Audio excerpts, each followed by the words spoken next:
Just how serious is the emerging conflict with China? It has already turned into Cold War II. Historian Nil Fергüson on Uncommon Knowledge now.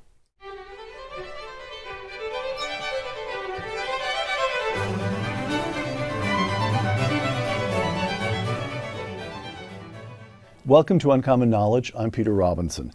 A fellow at the Hoover Institution, Nil Fергüson received his undergraduate and graduate degrees from Oxford. Before coming here to Stanford, he held posts at Oxford, Cambridge, New York University, Harvard, and the London School of Economics.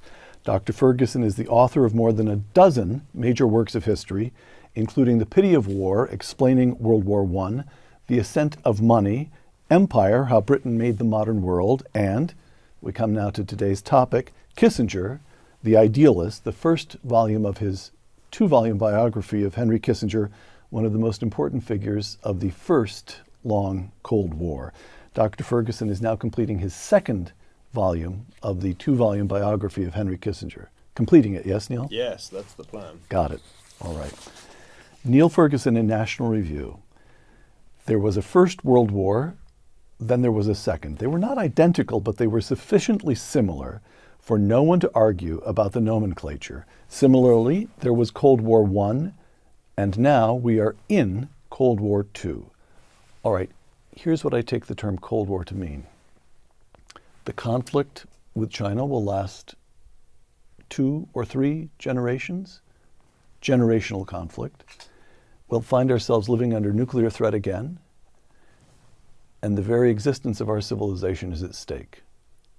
Am I being melodramatic, or is that a fair summary of what Cold War is? Oh, it's much worse than that, because you're assuming that it's going to be very protracted. Cold War I was really a 4-decade affair. It ended actually rather sooner than most experts anticipated. But there's no guarantee that Cold War II will last as long, because China is a far more formidable adversary than the Soviet Union was. Economically, it has all but caught up. By one measure, gross domestic product based on purchasing power parity, China overtook the United States in 2014. The Soviets never got close. By that measure, their peak was 44% the size of the United States. So purely from an economic vantage point, Cold War II is worse.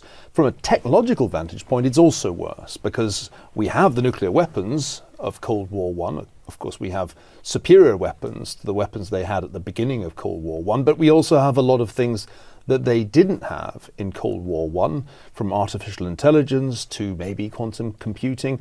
And so Cold War II is taking place with a great deal more technology, a great deal more firepower than Cold War I. And do you want me to keep going?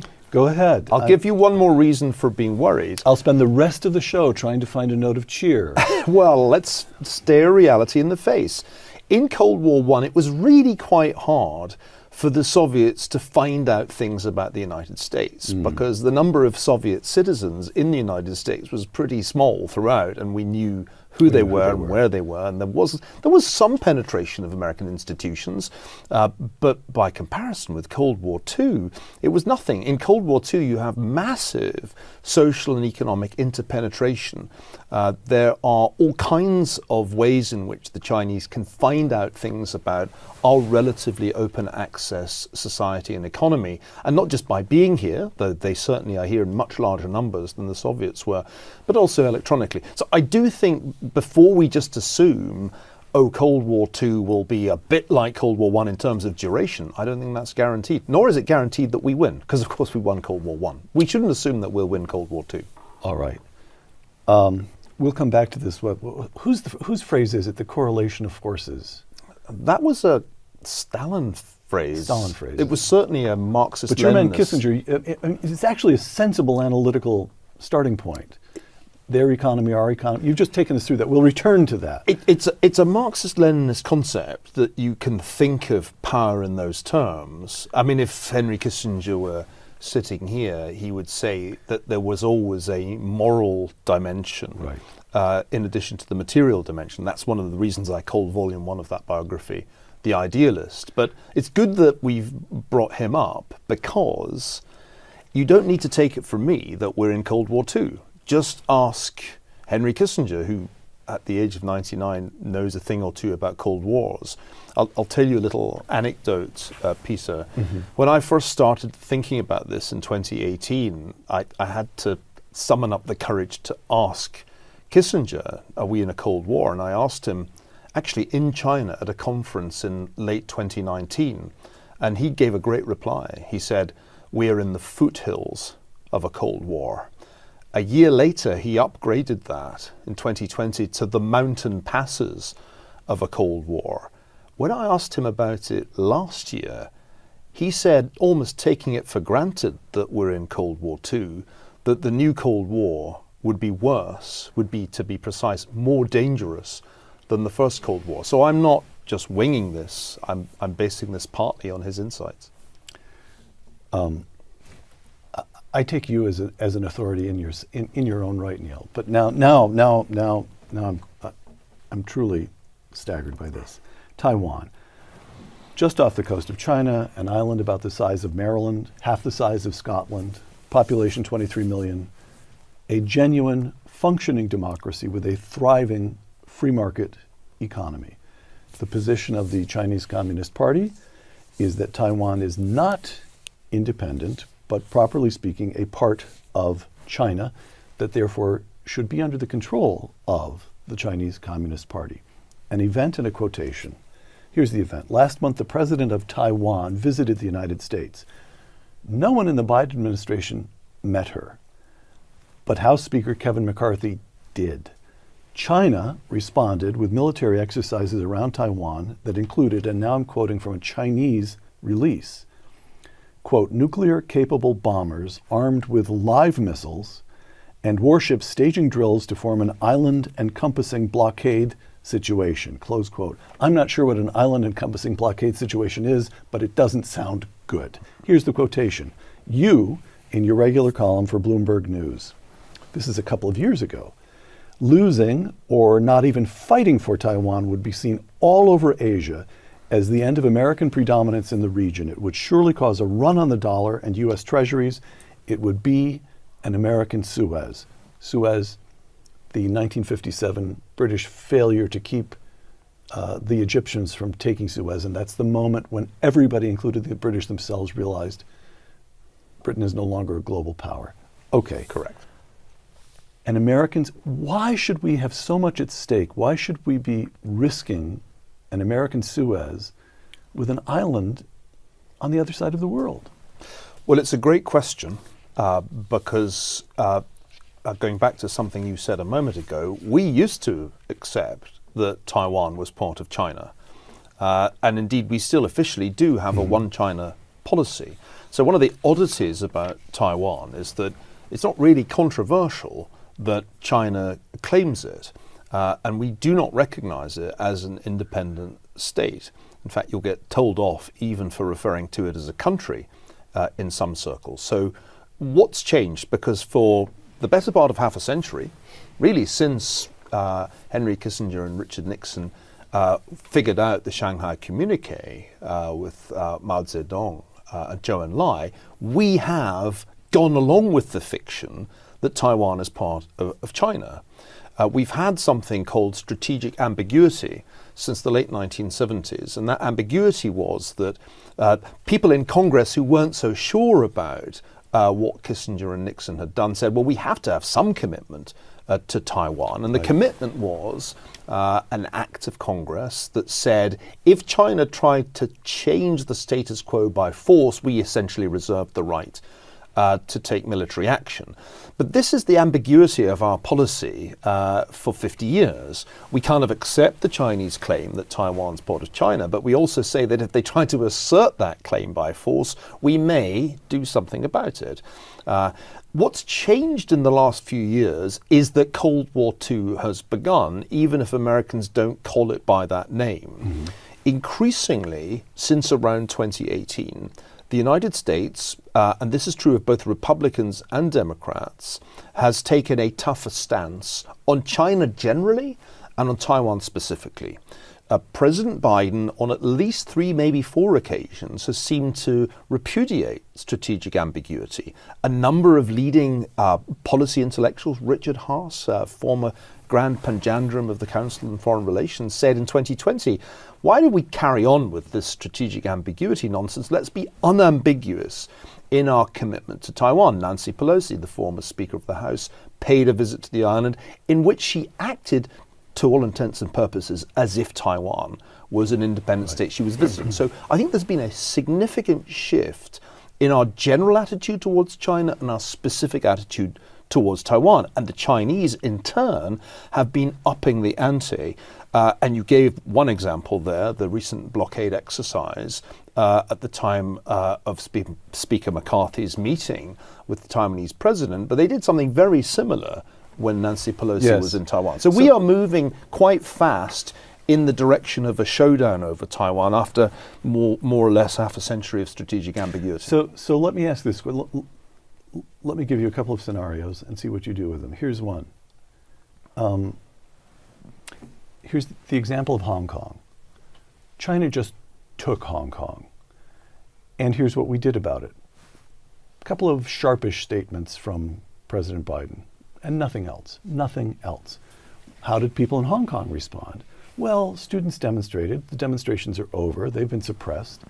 And interestingly enough, to me at least, as best I can tell in the business community, exactly 2 Hong Kong people stood up against it. Jimmy Lai is in jail, and then Martin Lee, if I have his first name correct, there was a prominent lawyer and businessman who also stood up against it. I'm not sure of his status, but you have this large Hong Kong community of very wealthy, almost overwhelmingly men, and they permit the deal to go forward. Now we come to Taiwan. China is upping the ante. Surely they're talking to each other. I think of another small country surrounded by hostile powers, Israel. Israel devotes more than 5% of its GDP to its defense. Taiwan, barely over 2%. There's some sense in which it feels as though there's a lack of seriousness, a willingness one way or another to do the deal. We in the business community here we can get along. We can sort this out. What we're interested in, after all, is commerce, and Beijing understands commerce these days. So it happens one way or another by slow degrees, and we do nothing about it. Is that a Suez for us? It's not the same as Hong Kong. Let's just be clear. Correct the whole analogy. Well, the status is completely different. As a former British colony, Hong Kong was not a democracy, never had democracy. And what's happened is that Xi Jinping, the Chinese president, has simply expedited the takeover of Hong Kong, which was supposed to happen somewhat later this century. There's no act of Congress that obliges the US government to give a hoot about that. And that's why it was always pretty much a very faint reflex action when Americans complained about what was happening in Hong Kong. Britain should have been complaining a lot louder because it was actually an agreement with Britain that the Chinese were violating. Taiwan's different. I mean, Taiwan has been a successful, vibrant democracy since the end of the military dictatorship there. It's one of the most successful economies in the world. Part of its success is due to its being now the leading center for the production of the most sophisticated semiconductors. TSMC, the Taiwan Semiconductor company set up by Morris Chang there, has become the world leader. And so economically, control of Taiwan matters a lot, much more than the control of Hong Kong in terms of the global economy. Mm-hmm. Now, the critical point to notice here is that Taiwan's not Israel, nor is it Ukraine. You haven't mentioned Ukraine. I'm about to. But we need to get to that because it is an important subplot in Cold War II. But just in the short run, think of the following sequence of events. There is an election coming up in Taiwan in January of next year. It is not at all clear who is going to win. The Chinese are already calling one of the candidates a pro-independence candidate. There is therefore a non-trivial scenario in which, in the course of that election, China interferes even more than it did in the election of 2020. I was in Taiwan in January of 2020, and it was extremely striking to me how much the Chinese were trying to do to influence that election and how little they achieved. Why? Because the Taiwanese population over the years has moved steadily away from the mainland. Remember, at one point, a very large number of people had come there from the mainland. Yes, of course. There were Chiang Kai-shek's people who'd lost the Chinese Civil War, lost the revolution in 1949, retreated to Taiwan. They still retained strong affinities with the mainland. Well, time has passed. Today's Taiwanese, particularly young Taiwanese, have no real affinity with the mainland, controlled as it is by the Chinese Communist Party. They have a lot of affinity with the very successful and vibrant democracy that they have come to enjoy there. And so I think a big problem from the vantage point of Beijing is that Taiwan is drifting away in ways that nobody in the 1970s foresaw. I think many people in the 70s thought it would only be a matter of time before Taiwan was folded in to the embrace of the mainland. That is not happening. And the Chinese haven't been able to devise any political way of stopping this divergence from happening. And I'll say one final thing that is very important to understand. Xi Jinping has broken with convention by extending his time as president, as leader of the CCP and of the Chinese state. Why? His main argument for having that extension of term was Taiwan. Xi Jinping has said to those close to him, and it's pretty clear from public statements too, that he regards bringing Taiwan under the control of the CCP as the keystone, capstone, the crowning achievement of his career, the reason that he's staying in power for longer than his predecessors. So it's a very high stakes issue for him, and we, of course, in turn have made it a high stakes issue for us. The more unambiguous we are about our commitment to Taiwan, the more of a problem that is for Xi Jinping. So I just gave you a scenario under which we could sort of diffuse it all and turn our heads and let it all go away. And you said, no. Taiwan is not at all like Hong Kong. But also, Peter, I mean, bear in mind that on polling, Americans now care about this issue way more than they used to. Yes. The Chicago Council did a poll in 2021 that showed that for the first time, more than half of Americans thought that if the Chinese moved against Taiwan, the US should deploy its military in response, 52%. Okay, so that brings us to this question of Xi Jinping is now in beginning his third term of 8 years. Have I got that right? Wait. Is there No, that can't be right. He's not term limited because he gets to do more or less whatever he wants to do, but there is an expectation. It's 5 years. 5 years. 5 year plus 5 years. Okay. Single digit number of years, however. Let me quote to you from this leaked memorandum, leaked last year, Air Force General Mike Minihan. My gut tells me, and this is to his own officers, it was this year in January, my gut tells me we will fight in 2025. United States presidential elections are in 2024, and will offer Chinese President Xi Jinping a distracted America. Taiwan's presidential elections are in 2024, and will offer Xi Jinping a reason to attack. To which you add, he's now in a single-digit third term. We're now talking about 1, 2, 3, 4, 5, 6, or if Minahan is to be believed, 2 years or less. Does it feel that urgent to you? Yes. I'm still adjusting to the idea that we're in the mountain passes of a Cold War, and now you're saying, wait a moment, we have to make a decision whether to defend Taiwan in some small number of years. Well, I think Cold War II is happening faster than Cold War I. Let me try and illustrate the point. When George Orwell first used the term Cold War in 1945, almost nobody got the point. Orwell's extraordinary essay about the future in which there would be nuclear superpowers nailed it. He defined Cold War as a peace that is no peace, and predicted that nuclear-armed superpowers, he said there would be three: the United States, the Soviet Union, and China. And he said, in this world, this of course is an anticipation of his great novel 1984, there would be this permanently armed peace that is no peace. It took years for Americans to get the point. When Winston Churchill gave the famous Iron Curtain speech in Fulton, Missouri, the New York Times was highly critical of the speech and accused him of being a warmonger. Most Americans didn't get it until North Korea invaded South Korea in 1950.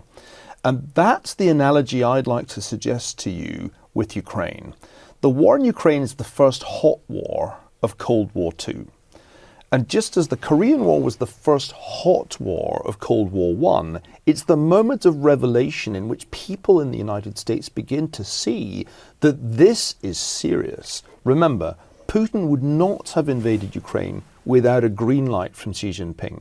He would not still be able to prosecute his war without the substantial economic support he gets from trade with China.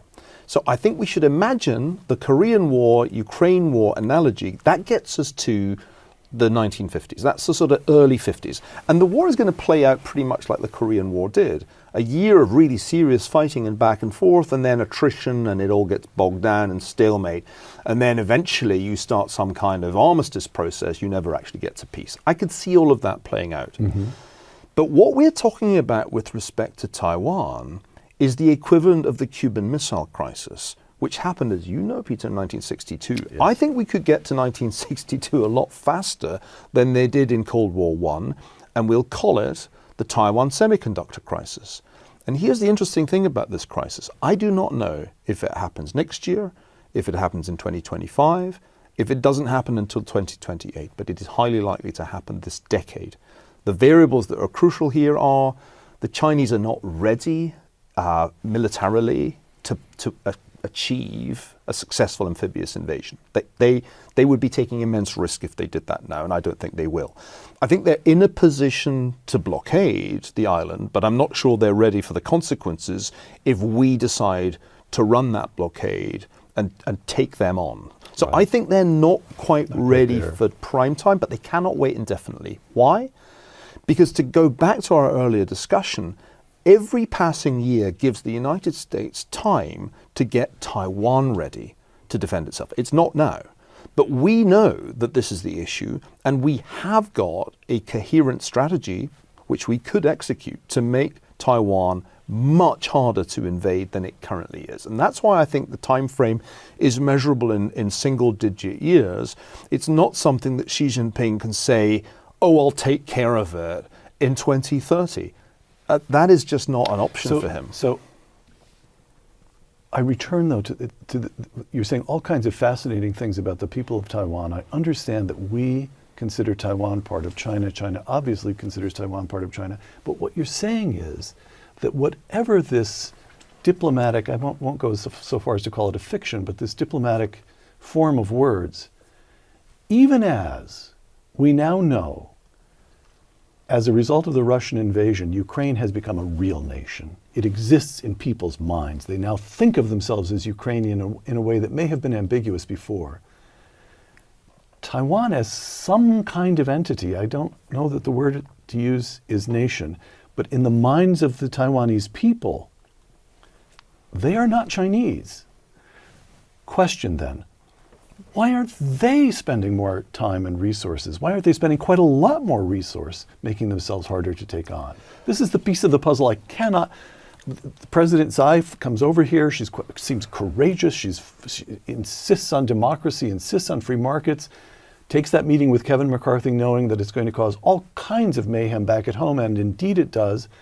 And yet they only spend 2.1% of defense. The strategist Edwin Luttwak says apparently the Taiwan strategy is to let us defend them while their children play video games. I mean, this doesn't fit. Well, it's worked for Germany. I mean, think of all the countries that have been free riding on a U.S. Security guarantee since Cold War I. I mean, this is not a bug, it's a feature of Cold War that the United States is overwhelmingly the dominant supplier of security. And it's only in a country like Israel that discovered the hard way that it couldn't rely entirely on the United States in 1973, when the United States was, well, we'll kind of help you, yeah, but first you have to negotiate. I think for the Israelis, 73 was the moment of truth when they realized that the US might be an important part of their future security, but they'd have to be able to fend for themselves because Uncle Sam is not entirely reliable. Ukraine isn't that different. I mean, Ukraine was not ready for prime time on the eve of the Russian invasion. It had to scramble and only barely survived the initial assault on Kyiv. It surprised everybody by its ability to withstand that initial assault. But I think you have Zelensky made the difference there, didn't he? I don't know if it was really all Zelensky. I think ordinary Ukrainians. I was in Kyiv late last year, and I was very struck by the fact that wherever I went, ordinary people were wholly committed to resisting the Russian invasion. So we don't know how Taiwan would respond to a blockade by China. We don't know how the Taiwanese would respond to an attempted amphibious invasion. Most people before February 22nd last year would have predicted that Ukraine would fold quite quickly. So I don't think one should assume that Taiwan is somehow untypical. It's actually behaving quite rationally as a country that the US has made a security commitment to. Having traveled in both Ukraine and Taiwan, I would say it's hard to imagine the Taiwanese fighting as tenaciously and sustaining as heavy costs as the Ukrainians have in the past year. But there's no doubt in my mind that they see themselves as on a road to independence, and that's something that is quite important, I think. There's considerable unity, actually, when you look at Taiwanese polling about where the country's future lies. Very, very few Taiwanese think it lies as being subjugated by the CCP. So the Ukraine-Taiwan question here. There are some commentators, our mutual friend Elbridge Colby perhaps is the most notable, who worries that Ukraine is a distraction. The United States has only so many resources, including mental resources. You ask the Pentagon to worry about Taiwan and Ukraine, and the Pentagon says, and if they won't say it formally, but they'll say in effect, wait a minute, which is the real battle? All right. So Ukraine is a distraction, possibly. And then others argue, our colleague here at the Hoover Institution, Stephen Kotkin, would argue that the defense of Taiwan runs through Ukraine. Which is it? Well, the thing about Cold Wars is that you don't get to choose. No. You have, in fact, what I call the three body of water problem, namely that you have to be ready to go to war, or at least to deter your foes. In Europe, the North Atlantic, you have to be able to deter them also in the Pacific and East Asia, and let's not forget the Persian Gulf. And the US doesn't have the option to say, oh, I'm just going to pivot to Asia. Can you guys all just behave yourselves in Europe and the Middle East? Any more than it did in Cold War I. The problem about Cold War is it's global. China can now play globally. It is now a player in the Middle East. So the US doesn't have the luxury of being able to choose. It has to be ready to contain Chinese expansion in all three at once. That's my answer to this question. It's not a choice. Now, I think Elbridge Colby is right about one thing, and here he and I agree entirely. The more resources the United States puts into the Ukraine war, the more it runs down its stocks of javelins and stingers and HIMARS, the less it has available for any showdown in East Asia, because we don't have the military-industrial complex we used to have. Right. That's to say, it takes a long time to replenish these stocks. There's an extremely interesting report on empty bins that came out recently from one of the Washington think tanks, pointing out that if there were to be a war over Taiwan now, we would run out of stuff very rapidly, particularly the precision missiles, which are such a crucial part of the American way of war today. The problem about a war over Taiwan, Jim Stavridis makes this point very well in a book he wrote on the subject, is that it could get very big very fast. A limited war over Taiwan is a little hard to imagine, just as a limited war over Cuba was very hard to imagine. I want to try and suggest to you a very important part of my analogy. Remember, we said Cold War I and Cold War II are not exactly the same any more than World War I and World War II were exactly the same, but you didn't really argue about there being world wars. Right. So in Cold War II, there's a very important difference between the Cuban Missile Crisis and the Taiwan semiconductor crisis. And that is that in Cold War II, we are the Soviet Union. Because in Cold War II, it's the Communist power that gets to impose the blockade, whereas It was John F. Kennedy who blockaded Cuba. We called it a quarantine, but it was essentially a blockade. And it was the Soviets, it was Khrushchev who had to send a naval force to Cuba. That was the most risky moment in the whole of Cold War I. Only this time around, the boot is on the other foot. It's China that has the option to blockade Taiwan. We would then have to send a naval force to run that blockade. We would be in the Khrushchev situation. And that's what makes me the most nervous about this. I mean, generally speaking, rerunning the Cuban Missile Crisis is a bad idea. It was the most dangerous moment, the nearest we came to World War III in the whole of the Cold War. And in many ways, it was just luck, sheer luck, that it didn't become World War III. There was a Soviet submarine commander who gave the order to fire a nuclear torpedo at US naval surface ships. And it was only because, by chance, a superior officer was on the submarine and able to overrule him that didn't happen. If it had happened, we would have had Armageddon. Why would you want to rerun that game and expect the outcome always to be good? So we shouldn't be running the Cuban Missile Crisis again, but we certainly shouldn't be rerunning it when we get to play the Soviet Union. Because remember what happened. In the end, Khrushchev had to back down. He took a deal with the Kennedy brothers, but it wasn't public, and so it looked like he'd been humiliated, and it was pretty much curtains for his career at that point. But it was also a major setback for the Soviets. We don't want to put ourselves in that position. So my view is we have to follow through with the commitment we made to Ukraine. We are now in a position where we cannot afford for Ukraine to lose. Problem is, China can't afford for Russia to lose. That's why this war is going to keep going, because both superpowers are essentially now backing one of the dogs in the fight. While that carries on, we have got to come up with a good answer to the question, how do we deter China from invading or blockading Taiwan? Because right now, what we've got is some good rhetoric and some very poor strategic options. The war games don't always turn out very well. There was a recent one which strongly suggested it would go very badly for the United States. I think we've got a very short period of time to come up with a good answer to that question. If we don't, then we run the risk of having our bluff called. I mean, right now we're basically talking loudly and carrying a small stick when it comes to Taiwan, and everybody knows that that's the wrong way around. All right, step back from Taiwan. Three big questions, each one of which we could devote an entire program to. So I guess keep your answers short. I suppose so. I suppose I am saying that. Although, what do they believe? A couple of quotations here. Guy Sorman in City Journal. In what sense is the Communist Party of China still communist? It represents a Marxist liturgy that everyone recites and in which no one believes. Close quote. Stephen Kotkin, seated right there on this program, quote, we all thought they were cynics, that they just mouthed communist ideology, but some of them believe it. Not only do some of them believe it, but communism is inherent in the system.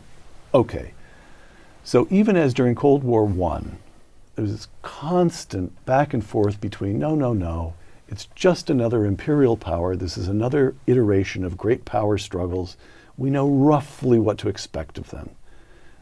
As against, no, they're communists.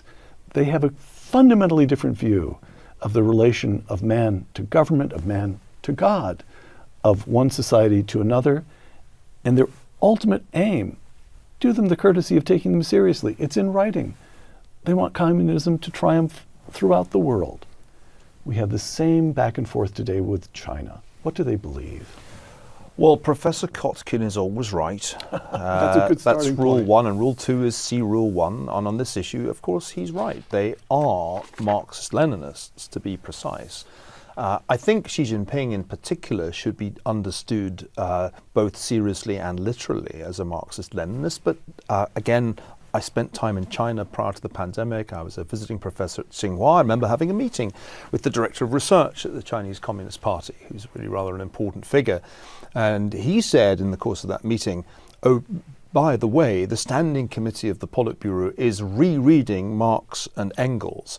And so I think you should assume that there is an ideological piece to Cold War II. Many naive people think that that is not the case because they pay a visit to Beijing or Shanghai and they see what appear to be business tycoons behaving much as business tycoons do. They see tower blocks. It looks familiar.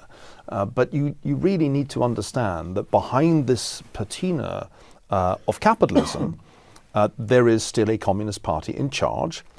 And if you look at what Xi Jinping says, not at Davos, but in Beijing, or just look at other Communist Party propaganda, it's very striking how ideological things have become. He has explicitly prohibited the teaching of democracy, rule of law, Western ideas like that at Chinese universities. In the time I was at Tsinghua, there was a noticeable change in the atmosphere. It no longer became easy for me to talk in the classroom about the Cultural Revolution. So let's lay to rest the idea that they're just pretending to be communists, that it's just the Chinese Capitalist Party. That's nonsense.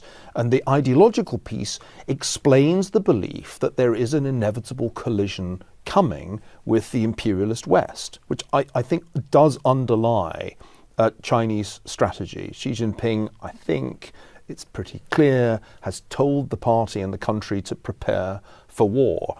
I've done a fair amount of reading in the kind of policy intellectual space, the sort of Chinese equivalents of me and Stephen Kotkin. They talk a lot about China's role to displace the United States as the dominant empire. So remember, Marxism-Leninism is an ideology of conflict. It's an ideology with a historical determinist operating system. And that's a reason to expect them to expect conflict. Peter Thiel in his book 0 to 1.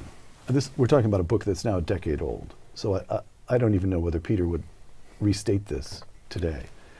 But here's what he said in 0 to 1. The Chinese have been straightforwardly copying everything that has worked in the developed world. 19th century railroads, 20th century air conditioning, and even entire cities. They might skip a few steps along the way, going straight to wireless without installing landlines, for instance, but they're copying all the same.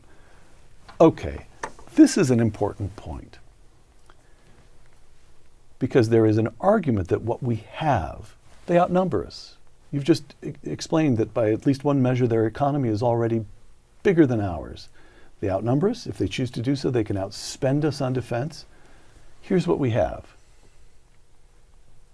Democratic capitalism, which means the ability to innovate. We can stay a step ahead of them. That's the strategic fallback that we have. Emily Weinstein of the Brookings Institution, discussions surrounding China as a strategic competitor have been shaped by the notion that only democracy can promote innovation. Every day, China is disproving this line of thinking, close quote. They're a lot more innovative than the Soviets were because they have a substantial part of their economy that is a market economy. There's a reason why Chinese internet companies are, after American internet companies, the world's biggest, and there are no European internet companies worth talking about. And that's because the market operated when it came to developing the internet, particularly commercializing it. If one looks at the research that goes on in fields like artificial intelligence or quantum computing, it's the US v China. There are no other players in this race. They won't even award a bronze medal. And that's one of the reasons that it's recognizably Cold War II, because there are two superpowers technologically. Now, I think the Chinese are still silver medalists. Look at vaccines. They utterly failed. Despite their boasts in 2020 that they would develop the vaccines against COVID, they didn't, and we did. And that's encouraging. And I basically agree with your view that our system is likely to win the innovation race. But I have a couple of caveats. Number one, we have to mean it. What made Cold War I go well for the United States was that we understood we were in a technological race with a communist superpower that was determined to steal our technology and ultimately to bury us. When I started talking about Cold War II back in 2018, at the time when Huawei was the talk of the town, I elicited initially skeptical reactions. I can remember Eric Schmidt's face when I first said this at a meeting in San Francisco. I said to him, look, the reason I'm saying this is we have to understand that we're in a Cold War or we will lose it. If we have open access research, if the AI labs at Google, or for that matter at Stanford, are freely accessible by CCP operatives, then we're done. So one reason for talking about this is to make Americans realize that we are in a race and we can't simply post it all online and not worry. We have to protect our intellectual property. They will steal it. They have been stealing it because, as you said, that's the communist way. Copy the technology and then paste it, whether it's electric cars or, for that matter, giant online markets. I mean, what is Alibaba if not an Amazon knockoff at some level? But there's a second caveat. Mm-hmm. About half the billion-dollar unicorn companies created in this country since the mid-1990s were founded by, that's right, immigrants. Elon Musk, not homegrown, and the list goes on. If we don't keep the channel open for legal immigration of very talented, ambitious people, we will not win the technological race. That's our superpower, importing talent and giving it capital. That's the real magic of the United States. I mean, you can talk about democratic capitalism and all of the rest of it. You know, the real secret sauce of the United States is magnet for talent. Here are the resources that you couldn't get, Elon, in South Africa or Canada. Only here is it possible for you to build those dreams. The United States, and I blame both the Trump and the Biden administrations for this, has really screwed up its system of legal immigration. The Democrats seem to have decided that illegal immigration will do, right, and we've effectively opened our southern border. It's the worst kind of immigration. We need to get back to the system we had, and which really served us well from the 1980s, of being the country open to talent. If we don't do that, then I think China has a decent chance. If we can get the talent flowing back into the United States, they're done, because nobody wants to immigrate to China. You just ask people all over the world, where would you like to go? It's essentially the United States or the most developed European countries or the UK. Okay, so that brings me, this is another one of these big think questions. Francis Fukuyama writes The End of History after the end of the First Cold War, and he's been misinterpreted all kinds of ways, but there is this notion that democratic capitalism is a natural endpoint. Once you get there, you've gotten to the best kind of society of which we know. All right. Now the Chinese come along and they seem to have something. They seem to have a new model of some kind. They seem to have invented a way of combining authoritarian central control with at least enough free markets to lift hundreds of millions of people out of poverty, to achieve world standing, which they did not have just 20 years ago. So in Cold War I, one of the dangers, one of the threats to us, was that the Soviet system was intellectually attractive. There were communist fellow travelers throughout the United States. I don't know, I'm trying to avoid McCarthyite terms, but they were appealing. China doesn't seem to be appealing. Just as you said, nobody wants to immigrate to China. But then again, we have the third world. Saudi Arabia and Iran just did a deal together through China. Do we have, China has wealth and it has brute power. Does it have intellectual appeal? Is it creating a new model that will be of real appeal to the third world? Well, we don't call it the third world anymore. We don't. What Peter. do we call it the now? global south. Thank you. A term I rather abhor, since hardly any people live, in fact, in the southern hemisphere, but you know what we mean. Look, there are two answers to that question. One, there are fellow travelers today. There are people who find the Chinese Communist Party system attractive. Many of them are former Marxists or current Marxists. Not all of them are. I mean, read Martin Jakes' book, When China Rules the World, or read Daniel Bell's recent writing on the Chinese system, which he openly admires. So let's not assume that there are no people attracted by the Chinese model. The news gets worse and worse. There weren't that many people actually in the United States attracted by Soviet communism. You can see that from voting. It's really quite a small number of people, even if some of them were in influential positions. So I don't think the situation's that different. But the really critical point, the second point, is the appeal of the Chinese model in sub-Saharan Africa, in Latin America, in the Middle East, in Central Asia, indeed all over the so-called developing or emerging world. If you are running a chaotic African country which is poor economically, the Chinese offer you a solution to the crowd control problem, which is better than anything yet available prior to this time. you have surveillance technology, you have the AI, you have the cameras, you can nail down your civilian population, and the Chinese have a second thing to offer you, and that is infrastructure. You don't have roads, we'll do roads. You don't have telecoms, we have Huawei. If you look at a map of the world, according to Huawei, you can see where the Chinese appeal is strongest. It's in the relatively poor parts of the world that need to have Huawei's hardware because it's cheaper than any other hardware, and they need the financing that Huawei can offer them. The reason I started talking about Cold War II was that I saw that map, the map of the world according to Huawei, back in 2017 or 18, at a time when the US was deciding to shut Huawei out, and some other countries were following our lead, like Australia. And I looked at the map of the world, and there were the countries that were saying no to Huawei. That was the US and its close allies. There were the countries that were saying yes to Huawei, and that was what you called the third world. And then there were the non-aligned countries were like, can we maybe have a little bit of both? Right. That's a very Cold War map. As soon as you see it, you think, oh man, this looks really familiar. Okay. What difference does it make? Give me the world a decade from now, if on fast forward, Cold War II ends, what would let me step back. We knew throughout Cold War I what life would look like if the other side won. Because we only had to look to Eastern Europe. You only had to stand at the Berlin Wall in West Berlin and look over into East Berlin. You only had to look at North Korea versus South Korea. It's trickier to know what it would mean. Suppose they did win. What would a Chinese victory look like? How would life for your children? Well, no, we're talking about something happening so quickly that it's not just our children, it's us. How would life be different if they won?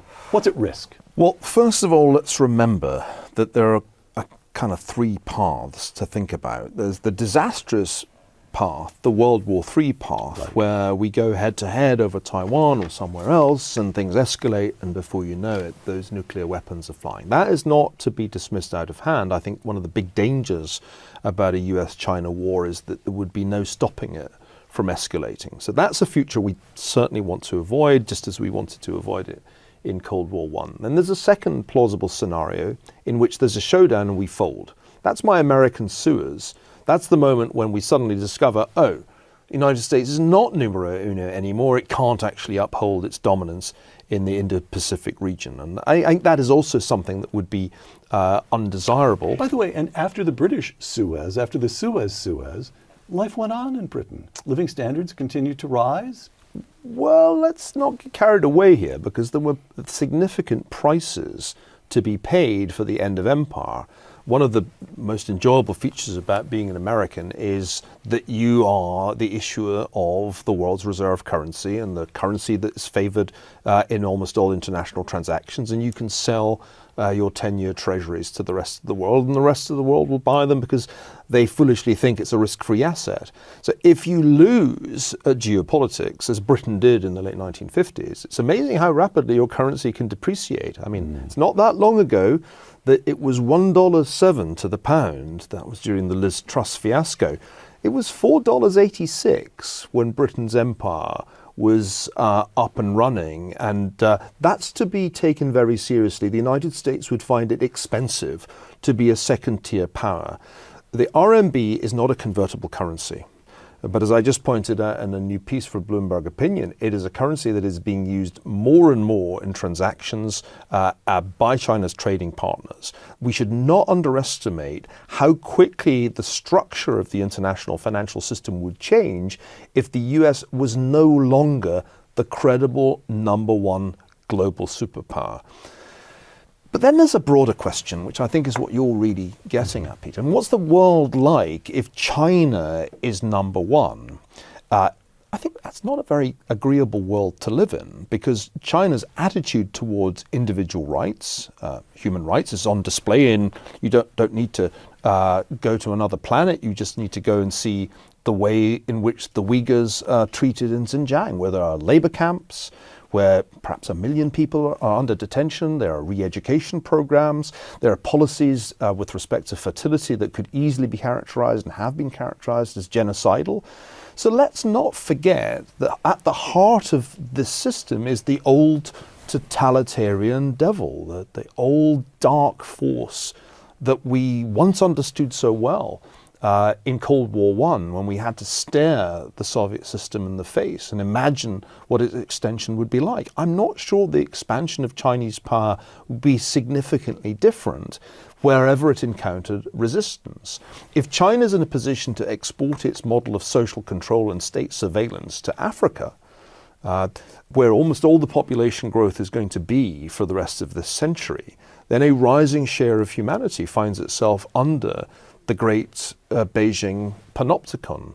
So I think we need to regard the future, the world under Chinese dominance, with at least some of the froideur with which we used to regard a Soviet-dominated world. But can I come to my third scenario? Of course.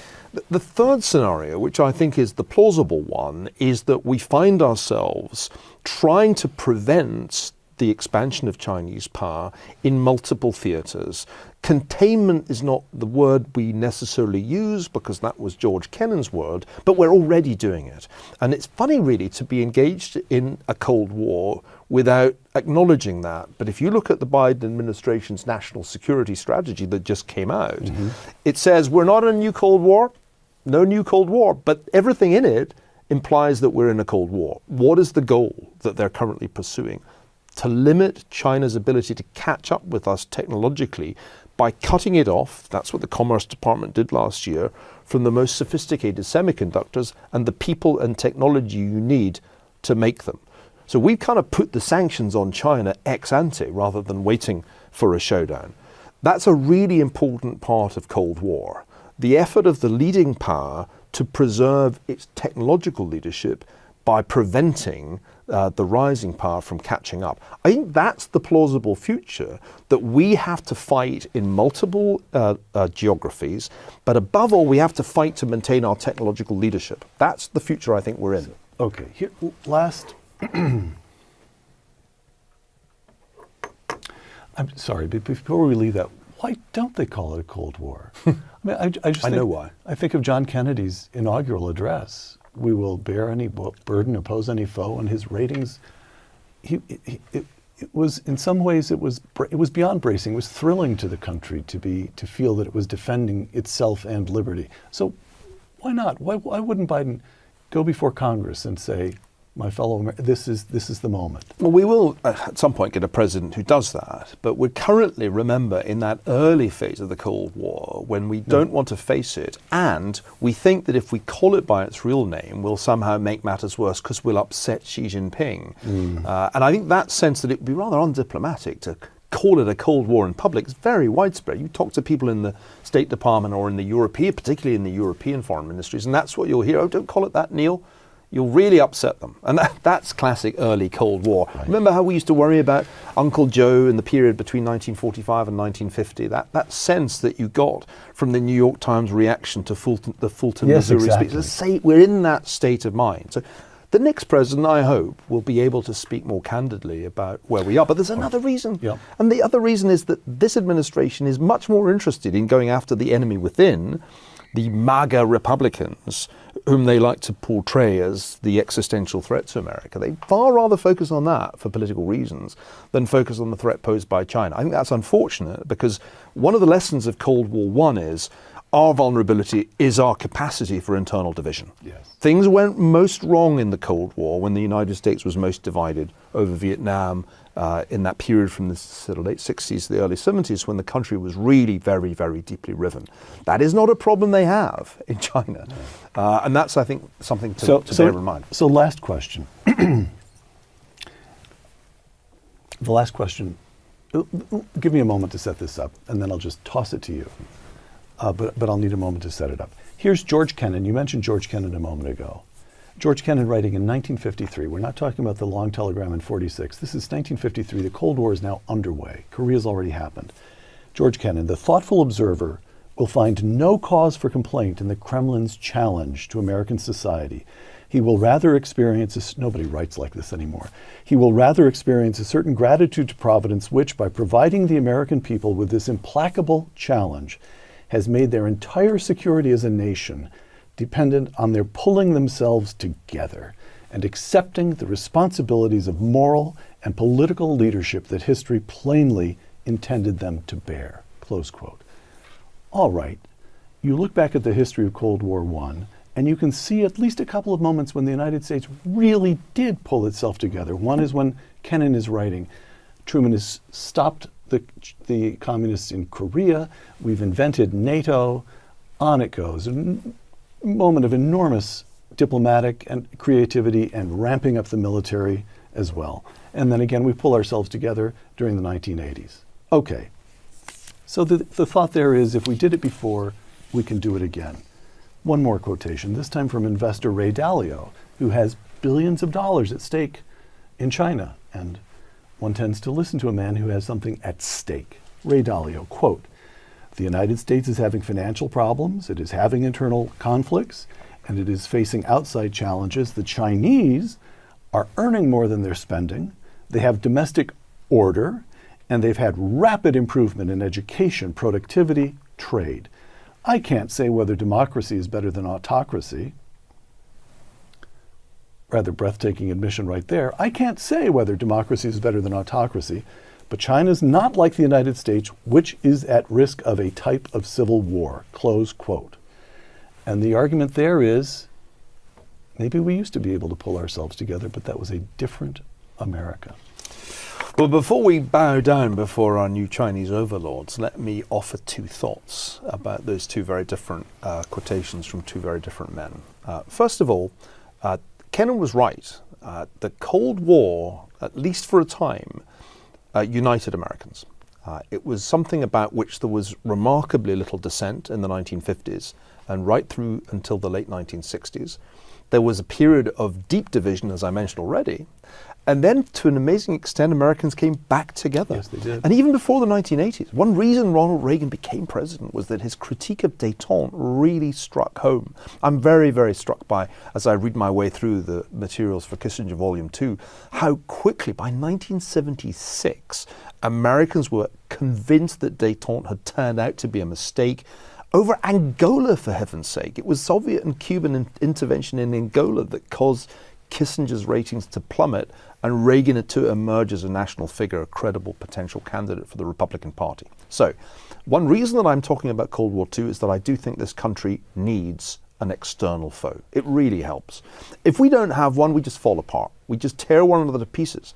And it's very interesting to see how in periods in the past 100 years, when Americans haven't had a clear geopolitical project, haven't had a clear geopolitical rival, tends to be the period when the division gets nastiest. It was when we stopped believing in the Soviet threat and decided in the late 60s that we were really the problem. We were really the problem in Vietnam, that things became most toxic.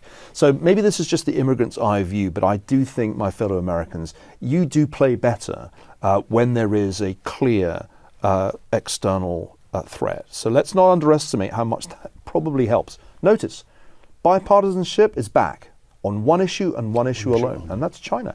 It's a quite extraordinary thing that when you meet with members of Mike Gallagher's new House Committee on the Chinese Communist Party, the Democrats and Republicans agree on a surprisingly large number of things, not on everything, but there's a real bipartisan sense that China is the major strategic challenge. So if it's polarization you worry about, I have good news for you. Because if you put against China in the title of your bill, it'll get through the Senate and the House. That's why we have to do immigration reform. As long as it's against China, it can be done. So that's my first response. We can definitely revive the Kennan spirit. To Ray Dalio, I have this to say. China will lose Cold War II if we can play a long enough game, because its demographics are a disaster. You know, it's quite possible, Peter, that the population of China could halve between now and the end of the century. It'll certainly fall by at least a third. The fertility rate is well below replacement, and that's a sign not of a healthy society, I think, but one that has a very foreshortened future. Secondly, the economy is in deep trouble. Around 29% of Chinese economic activity is real estate. The whole thing sucks because tower blocks for nobody are not a good business proposition. Thirdly, I think there's a major problem of legitimacy, which Xi Jinping understands, and that is precisely why they're striking hawkish postures in Taiwan. It's one of the few things they know they can really mobilize their population behind if growth is going down to the low single digits. The key to Cold War, as you said earlier, is that the US as a free society ought to out-innovate the totalitarian regime. So ultimately, the US is the favorite to win a technological race. If we can avoid a reckless showdown when we're not ready for prime time in the next few years, and this seems to be an argument actually for détente. Ronald Reagan made détente into a dirty word, but you know what? Détente served the United States pretty well after the debacle of Vietnam. You couldn't have been Ronald Reagan in 1970. You could only be Ronald Reagan in 1980. And what had happened in that decade? Actually, the US had done a lot to recover from the disaster of Vietnam. I think we need to take our time right now for the same reason. Henry Kissinger bought a decade, and it was a decade we needed. Absolutely. Is that correct? Absolutely. That will be the key argument that Volume 2 of my biography makes, that in that time, not only does the US kind of get over the terrible trauma of Vietnam, it's also the decade where Steve Jobs and Bill Gates invent little companies by the names of Apple and Microsoft. It's when Silicon Valley really begins. And the US starts in the 1970s to get its mojo back, even if it's not until the 80s that it politically manifests itself. And that's because détente bought time. And I strongly believe we should be buying time right now and not racing for a showdown over an island that is a long way away from the United States and very close to China. But that which we must somehow avoid surrendering at the same time. I think the lesson from the British experience is do try and deter your great power rival. The Britain tried and failed twice to deter Germany from starting a world war. And I think the United States has to learn that lesson. It's very tempting not to pay the upfront costs of deterrence. Defense budget is projected to shrink below the interest payments on the federal debt at some point later this decade on current fiscal projections. When a superpower is spending more on debt service than defense, I think its days are numbered. You have to invest in deterrence. It's cheaper than fighting a world war. That's the lesson of British history. Americans need to learn it. Nil Ferguson, thank you very much. Thank you, Peter. For Uncommon Knowledge, the Hoover Institution, and Fox Nation, I'm Peter Robinson.